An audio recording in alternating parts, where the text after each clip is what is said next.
हमारे इस YouTube channel के सेगमेंट फास्ट न्यूज में आप तमाम का इस्तकबाल है। इस वीडियो में आप देख सकते हैं कम मिनटों में बहुत ज्यादा खबरें। तो आइए शुरू करते हैं वीडियो को और देखते हैं आज की ताजा तरीन खबरें। आज रात हैदराबाद में हुई धुआंधार बारिश की वजह से सड़कें हुई झील में तब्दील, कई गाड़ियां पानी में डूब गईं। ये मंजर है अत्तापुर पिल्लर नंबर 193 के पास का। एयरपोर्ट के करीब 16 एकड़ वक्फ अराजी पर नई फ्रूट मार्केट से चीफ मिनिस्टर का इत्तेफाक। रियासती वज़रा मोहम्मद महमूद अली और निरंजन रेड्डी को जिम्मेदारी। बाटा संग्राम के अलावा एक नई मार्केट पर हुकूमत को एतराज़ नहीं। चीफ मिनिस्टर के चंद्रशेखर राव ने शमशाबाद इंटरनेशनल एयरपोर्ट के करीब 16 एकड़ वक्फ अराजी पर फ्रूट मार्केट के क़याम की तजवीज़ से इत्तेफाक किया है। उन्होंने रियासती वज़रा मोहम्मद महमूद अली और निरंजन रेड्डी को हिदायत दी कि इस सिलसिले में फ्रूट ताजिरों से बातचीत करते हुए मनसूबा तैयार करें ताकि बाटा संग्राम के अलावा एयरपोर्ट के करीब फ्रूट मार्केट कायम हो सके। असेंबली में मजलिस के फ्लोर लीडर अकबर ओवैसी ने तजवीज़ पेश की कि बाटा संग्राम के बजाय अगर मामिड़पल्ली में 16 एकड़ अराजी जो सर्वे नंबर 19 के तहत वक्फ है उस पर फ्रूट मार्केट कायम की जाए ताकि वक्फ अराजी का तहफ़्फ़ुज़ हो और वक्फ बोर्ड की आमदनी में इजाफा हो। उन्होंने कहा कि फ्रूट मर्चेंट्स वक्फ बोर्ड के किराएदार बनने के लिए तैयार हैं। हुकूमत मार्केट की निगरानी और मेंटेनेंस के जरिए डेवलपमेंट चार्जेस वसूल कर सकती है, जिसका कुछ हिस्सा वक्फ बोर्ड को दिया जाए। तेलंगाना असेंबली में पीवी नरसिम्हा राव की तस्वीर। साबिक वजीर आजम पीवी नरसिम्हा राव की तस्वीर तेलंगाना कानून साज असेंबली की लॉबी में लगाई गई। चीफ मिनिस्टर चंद्रशेखर राव ने स्पीकर पोचाराम श्रीनिवास रेड्डी और काउंसिल के प्रोटीम चेयरमैन भोपाल रेड्डी के साथ तस्वीर की नकाबकुशाई की। इस मौके पर वज़रा, एमएलसी, एमएलए के साथ साथ टीआरएस रुकन काउंसिल और पीवी नरसिम्हा राव की बेटी स्वराभी वानी देवी और उनके खानदान के अफराद भी मौजूद थे। बीटेक की सालाना फीस 75,000 रुपये, श्री कृष्णा कमेटी का फैसला। रियासतों से तजावुज़ तलब कतई फैसला AFRC कमेटियों का होगा। जस्टिस श्री कृष्णा कमेटी ने बीटेक की अक़ल तरीन यानी कम अज़ कम सालाना 75,000 रुपये फीस मुकर्रर की है और मुल्क की तमाम रियासतों के दाखिलों और फीस की निगरानी करने वाली कमेटी AFRC को मकतूब रवाना करते हुए राय तलब की है। तकनीकी तालीम कोर्सेज की फीस मुकर्रर करने का कतई इख्तियार AFRC कमेटियों को रहेगा। 6 साल पहले all India council for technical education की हिदायत पर इंजीनियरिंग, फार्मेसी, मैनेजमेंट और तकनीकी तालीमी कोर्सेज की अक़ल तरीन यानी कम से कम फीस का शहरों की नवीयत के लिहाज से श्री कृष्णा कमेटी ने तयन किया था। दोबारा ताज़ा फीस का तयन किया गया है। इस पर तमाम रियासतों के AFRC तजावीज़ तलब की गई हैं। रियासत तेलंगाना में बीटेक की कम अज़ कम सालाना फीस 35,000 रुपये और ज़्यादा से ज़्यादा 1,34,000 रुपये है और आंध्र प्रदेश में ज़्यादा से ज़्यादा फीस 70,000 रुपये है। तेलंगाना में 158 प्राइवेट इंजीनियरिंग कॉलेजेस है जिनमें 35,000 फीस रहने वाले कॉलेजों की तादाद 20 है।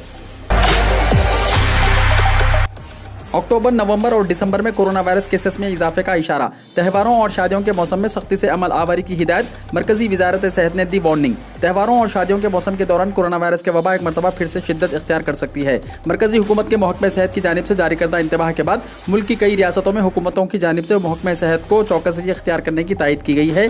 ज़राए के मुताबिक मरकजी हुकूमत की जानिब से अक्टूबर, नवंबर और दिसंबर के दौरान कोरोना वायरस के मरीजों की तादाद में इजाफे के खदशात जाहिर करते हुए कहा गया है कि इन महीनों के दौरान शहरियों को पुरहुजूम मुकामात पर जाने से इज्तिनाब करने के अलावा इन्हें मास्क के इस्तेमाल पर सख्ती से अमलावरी को यकीनी बनाने की ताकीद की गई है और कहा गया है कि जिन लोगों ने अब तक कोरोना वायरस का टीका नहीं लिया है इन्हें फौरी तौर पर टीका हासिल कर लेना चाहिए। मरकजी हुकूमत के महकमा सेहत की जानिब से आइंदा महीने के दौरान मुख्तलिफ अमराज में मुब्तला 18 साल से कम उम्र के बच्चों को टीका अंदाजी के सिलसिले में इक़दाम किए जा रहे हैं।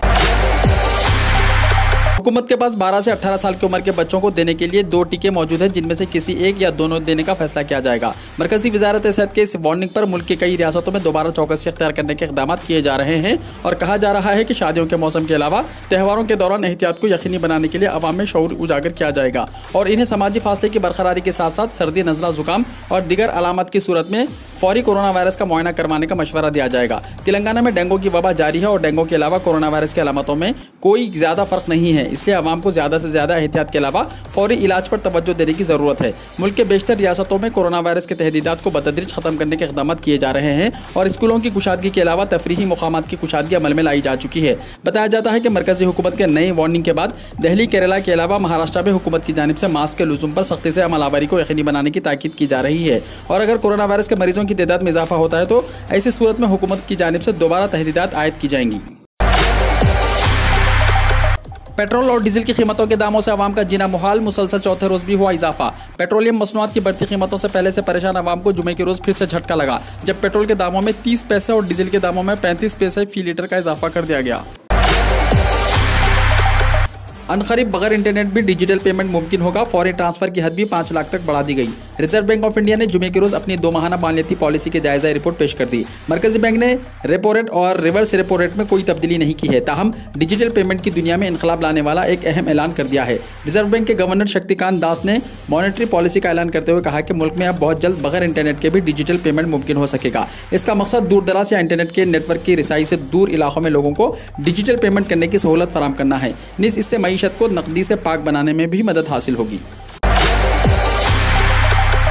एक ही पौधे से बैगन और टमाटर, Indian council of agricultural research का नया कारनामा। Indian council of agricultural research के तहत उत्तर प्रदेश के वाराणसी में वाक़ Indian institute of vegetable research ने बैगन और टमाटर को एक पौधे से उगाने का एक नया नुक्ता नज़र तैयार किया है।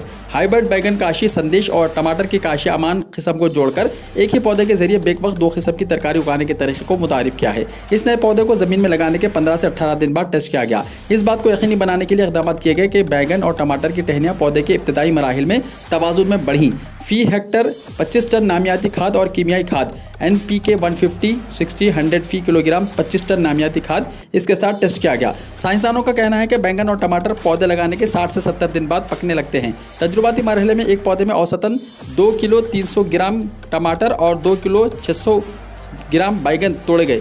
ICRA के मुताबिक नई पॉलिसी से शहरी और मुदाफ़ाती इलाकों को फ़ायदा होगा। प्रियंका गांधी ने दलित बस्ती में लगाई झाड़ू, मुकामी अफराद ने की सताइश। कांग्रेस जनरल सेक्रेटरी प्रियंका गांधी को जब यूपी पुलिस ने हिरासत में लेकर सीतापुर में एक कमरे में बंद किया था तो कमरे में झाड़ू लगाते हुए एक वीडियो मंजर आम पर आई थी। इस वीडियो को लोगों ने खूब पसंद किया था और प्रियंका गांधी की सादगी की तारीफ की थी। 8 अक्टूबर को एक बार फिर वो झाड़ू लेकर साफ सफाई करती हुई नजर आई। दरअसल जुमे के रोज वो लखनऊ के लोकेश नगर वाक़े वाल्मीकि आश्रम पहुंची थी, जहां वो झाड़ू लगाती हुई देखी गई। प्रियंका वाड्रा एक कांग्रेसी कारकुन के इंतकाल पर इजहार ताज़ियत के लिए इंदिरा नगर वाक़े दलित बस्ती लोकेश नगर गई थी। इस दौरान वो महर्षि वाल्मीकि आश्रम पहुंचे और उनकी मूर्ति का दर्शन किया। बादशाह उन्होंने वहां साफ सफाई कर रही एक खातून से झाड़ू मांगा और इसके साथ ही मंदिर के अहाते की सफाई करने लगी। इस मौके पर प्रियंका गांधी ने कहा कि झाड़ू लगाना इज्जत नफ्स और सादगी का मजहर है। रोज करोड़ों खवातीन और सफाई मुलाजिमीन अपने घरों और कॉलोनियों में झाड़ू लगाते हैं। आज ही के दिन एयरफोर्स डे क्यों मनाया जाता है? एयरफोर्स डे एक सालाना जश्न है जो हर साल मुस्लह अफवाज के साथ बहुत से ममालिक मनाते हैं। हिंदुस्तान 8 अक्टूबर को यौम फ़िज़ाइया मनाता है, जो कौमी सलामती और अथॉरिटी को मजबूत बनाने की कोशिश के तौर पर भारतीय फ़िज़ाइया यानी IAF के बारे में शऊर बेदार करने की एक तंजीम है। हिंदुस्तानी फ़िज़ाइया दुनिया की चौथी बड़ी फ़िज़ाइया है। इसका Hindon air force station Ghaziabad UP में वाक़ है, जो एशिया का सबसे बड़ा है। हिंदुस्तानी फ़िज़ाइया का क़याम 8 अक्टूबर 1932 को गैर मुनक़सिम हिंदुस्तान में हुआ था, जो 9 आबादियाती हुक्मरानी के तहत था।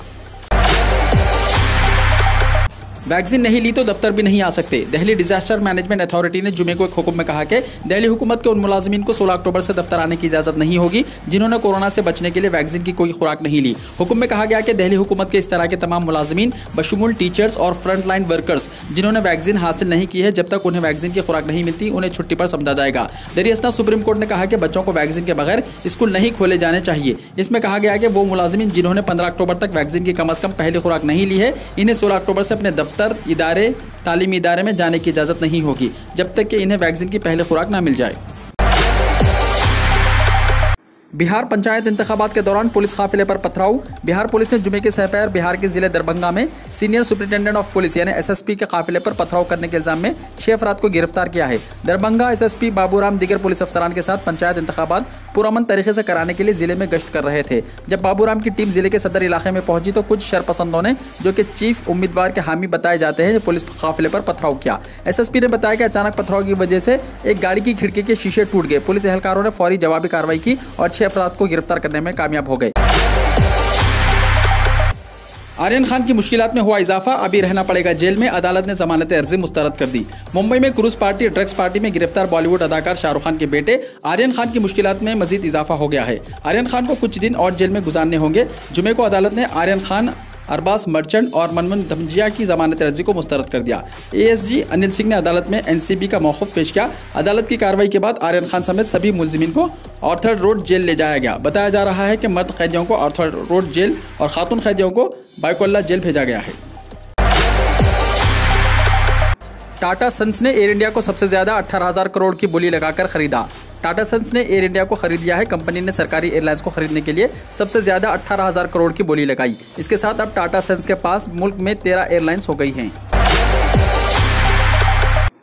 बारिश थमने के बाद दर्जे हरारत में इजाफा जारी। मगरबी बंगाल के दारुल हुकूमत कोलकाता समेत आसपास के इलाकों में बारिश थम गई है, इसलिए दर्जे हरारत में इजाफा जारी है। इस बारे में मालूमात जुमे को अलीपुर में वाक़ महकमे मौसमियात के इलाकाई हेडक्वार्टर ने दी है। बताया गया है कि दारुल हुकूमत कोलकाता में कम से कम दर्जे हरारत 27 डिग्री सेल्सियस, जो कि मामूल से 2 डिग्री ज़्यादा है। ज़्यादा से ज़्यादा दर्जे हरारत 34.1 डिग्री सेल्सियस है और ये भी मामूल से 2 डिग्री ज़्यादा है। खास बात यह है कि गुज़िश्ता 24 घंटों के दौरान दारुल हुकूमत कोलकाता में बारिश नहीं हुई है। इसकी वजह से माहौल में नमी 97% तक पहुँच गई है, जिसकी वजह से लोग शदीद गर्मी महसूस कर रहे हैं। महकमा मौसमियात ने कहा कि जुमे को भी कोलकाता समेत जनूबी बंगाल के वसी इलाके में आसमान अबर आलूद है और वक्फे वक्फे से बारिश हो सकती है।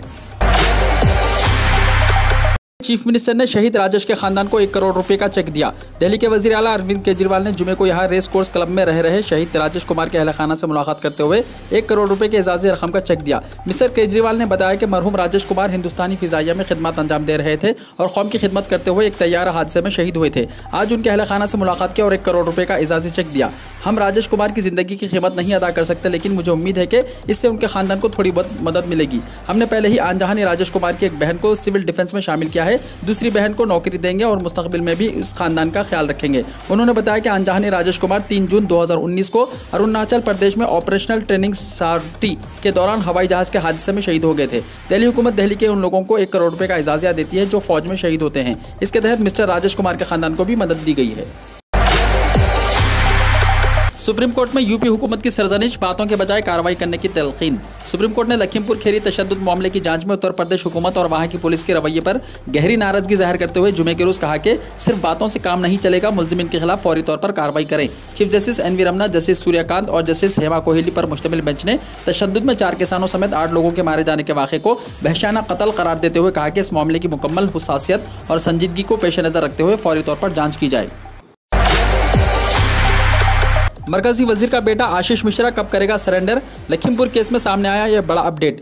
यूपी के लखीमपुर खीरी तशद्दुद मामले में मरकजी वजीर मुमलिकत बराए दाखिला अजय मिश्रा का मुलजिम बेटा आशीष मिश्रा को क्राइम ब्रांच ने जुमे को सुबह बयान दर्ज कराने के लिए अपने दफ्तर बुलाया था, लेकिन अभी तक आशीष मिश्रा या उनके वकील क्राइम ब्रांच के दफ्तर नहीं पहुंचे हैं। जराये से मिली इत्तला के मुताबिक आशीष मिश्रा कल यानी हफ्ते के रोज पुलिस के सामने पेश हो सकता है। बताया जा रहा है कि मरकजी वजीर अजय मिश्रा आज देर शाम लखीमपुर खीरी पहुंचेंगे, जिसके बाद कल एक प्रेस कॉन्फ्रेंस करके बेटे को पेश कर सकते हैं।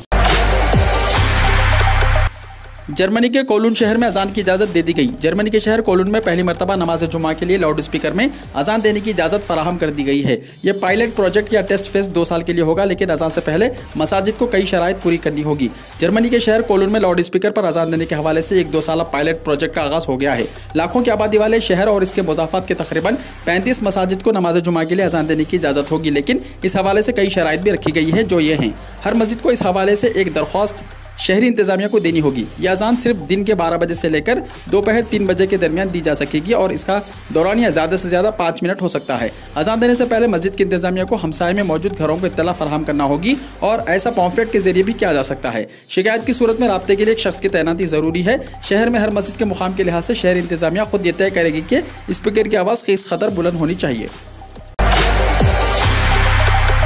अफगानिस्तान के खंदूज में मस्जिद पर दहशतगर्दों का हमला, मुतअद्दिद नमाजी हुए हलाक। अफगानिस्तान के शुमाल मशरक़ी सूबे खंदूज की एक मस्जिद में नमाज जुमा के दौरान एक ज़बरदस्त धमाका हुआ, जिसके नतीजे में कई अफराद अपनी जानों से हाथ धो बैठे। तालिबान के वजीर ज़बीउल्लाह मुजाहिद ने ट्विटर पर एक बयान में तस्दीक की है कि धमाका खंदूज में एक मस्जिद में हुआ, जिसके नतीजे में कई शिया अफराद हलाक और कई जख्मी हुए। मुजाहिद ने बताया कि तालिबान फोर्सेस का एक खुसूसी यूनिट मौके पर पहुँच गया और तहकीकात शुरू कर दी गई है। वीडियो को लाइक शेयर कीजिए और हमारे इस YouTube चैनल को सब्सक्राइब करते हुए इसके बेल आइकॉन को भी प्रेस कर लीजिए, ताकि ऐसी ही ताज़ा तरीन खबरें आइंदा भी आपको मिलती रहे।